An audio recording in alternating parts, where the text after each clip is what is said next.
Something's not adding up in Chicago, and I need to talk about it before it's too late. What's going on, Bears Nation? Welcome back to Bears News Fan Report, your destination for breaking news, honest analysis, and everything you need to stay connected with our beloved Chicago Bears. Today I'm diving into a situation that's been eating at me, something that could define the direction of this franchise for years to come. We're talking about talent, opportunity, and decisions that might haunt us down the road. Stay with me, because what I'm about to unpack could change how you view this entire offense. Let me set the stage for you. We just came off a battle against the Packers, one of those games where you see the heart and soul of your team on full display. Ben Johnson got his first real taste of what this rivalry means, and while we came up short, there were moments that showed me we're building something real here. But here's where my concern kicks in, and it's something I can't shake no matter how hard I try. We drafted Luther Burden III in the second round of the 2025 NFL Draft. Remember that moment? Remember the energy that kid brought when he put on that Bears jersey? This wasn't just another receiver coming into the league. This was a player with a chip on his shoulder, a guy who fell out of the first round and made it crystal clear that everyone who passed on him would regret it. That kind of mentality, that kind of fire, you can't coach that into someone. Either you have it or you don't, and Burden has it in spades. Fast forward to Sunday's game against Green Bay. Rome Odunze was sidelined with a foot injury, which meant opportunity was knocking for other guys to step up, and step up is exactly what Burden did. The kid played a season-high 50 offensive snaps, hauled in 4 receptions for a team-leading 67 yards on 6 targets. Every single one of his catches moved the chains. He averaged 16.8 yards per reception.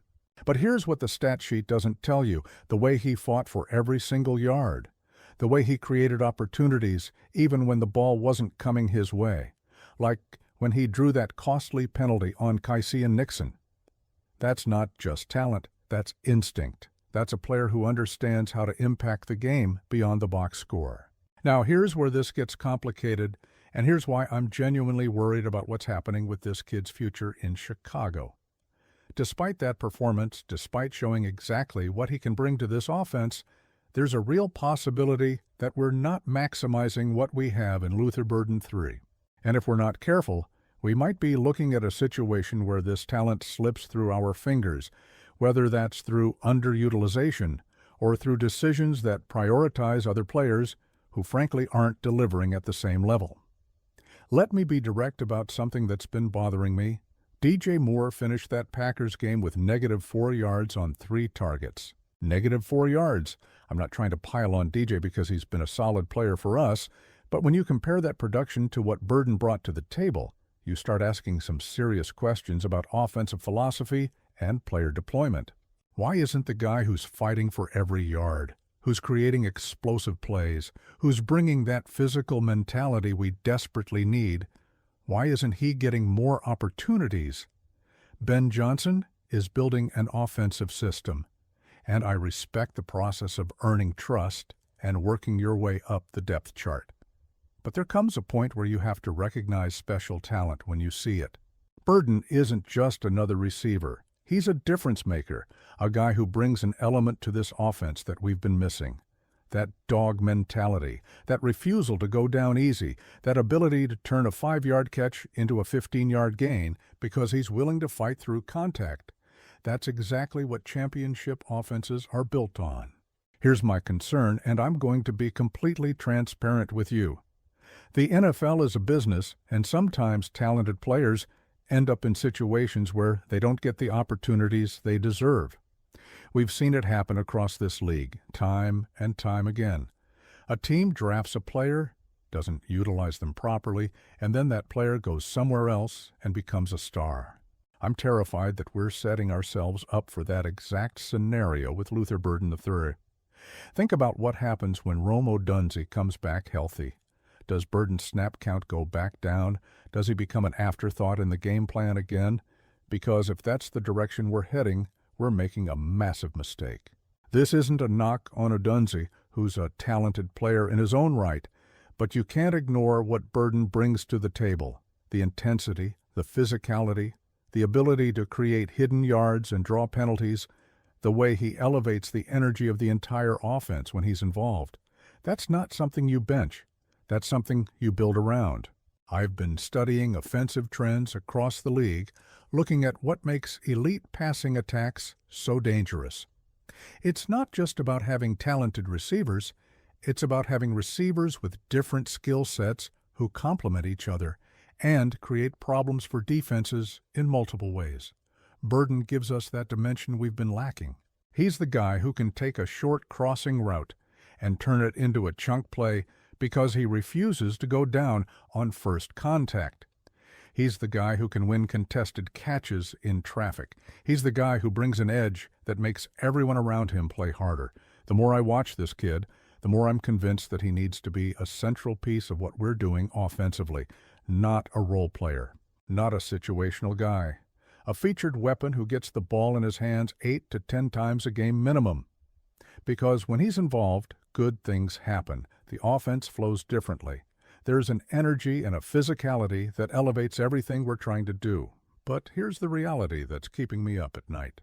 If the Bears don't recognize what they have in Burden, if they continue to underutilize him, one of two things is going to happen. Either he's going to get frustrated with his role and want out, or another team is going to see his potential and make us an offer that's too good to pass up. And in either scenario, we lose. We lose a player who could be a cornerstone of this offense for the next decade. I'm not saying we need to blow up the entire receiver room or make drastic changes overnight. What I'm saying is that we need to be intentional about getting Luther Burden III more involved in this offense. We need to design plays specifically for him. We need to find creative ways to get the ball in his hands in space, where he can do what he does best. We need to recognize that his playing style, that physical, relentless approach, is exactly what this offense needs more of, especially in division games where every yard is earned through contact. The Packers game showed us a glimpse of what's possible when Burden gets opportunities. Now imagine if that wasn't just a one-game thing because of an injury to another player. Imagine if that was the baseline, the standard for how we use him every single week. The impact on this offense would be transformative. Defenses would have to account for him on every snap. Play action would be more effective because they'd have to respect his ability to create explosive plays on quick game concepts. The entire offensive ecosystem would benefit. And let's talk about the intangibles for a second. This kid has something you can't quantify in metrics or analytics. He has that killer instinct, that mentality that he's going to make you pay for every mistake you make as a defender. When he baited Keisean Nixon into that penalty, that wasn't luck. That was a savvy player who understands leverage and how to manipulate defensive backs into making mistakes. That's veteran-level awareness from a rookie, and it tells me his football IQ is off the charts. The question we need to be asking ourselves as Bears fans is this: are we doing everything we can to maximize the talent on this roster? Are we putting our best players in position to succeed? Because if the answer is no, if we're leaving plays on the field because we're not utilizing Luther Burden III the way we should be, then we're sabotaging our own success. And in a league where the margins between winning and losing are razor thin, we can't afford to do that. I want to be clear about something. I'm optimistic about this team's future. I believe in what Ben Johnson is building. I think we have the pieces to compete at a high level. But that optimism is tempered by the concern that we might not fully appreciate what we have in Burden until it's too late. Until he's wearing another team's uniform and torching defenses while we're left wondering what could have been. The solution here isn't complicated. Feed the kid. Get him the ball. Let him show the league what he can do. Because based on everything I've seen, when Luther Burden III is involved in this offense, we're a better team. It's that simple. And if we don't make that adjustment, if we continue down a path where he's underutilized and underappreciated, we might be looking at a scenario where Luther Burden III is no longer part of the Chicago Bears' future, and that would be a tragedy for this franchise. So here's what I'm watching for in the coming weeks. I'm watching to see if Burden's snap count stays elevated even when Odunze returns. I'm watching to see if the coaching staff designs more plays specifically to get him the ball. I'm watching to see if they recognize the special talent they have and commit to making him a featured part of this offense. Because if those things don't happen, we might be having a very different conversation a few months from now about why Luther Burden III isn't in our long-term plans. That's my analysis. That's my concern. And that's why I needed to address this today. Now I want to hear from you, Bears Nation. Do you think we're utilizing Luther Burden III properly? Should he be getting more touches even when everyone is healthy?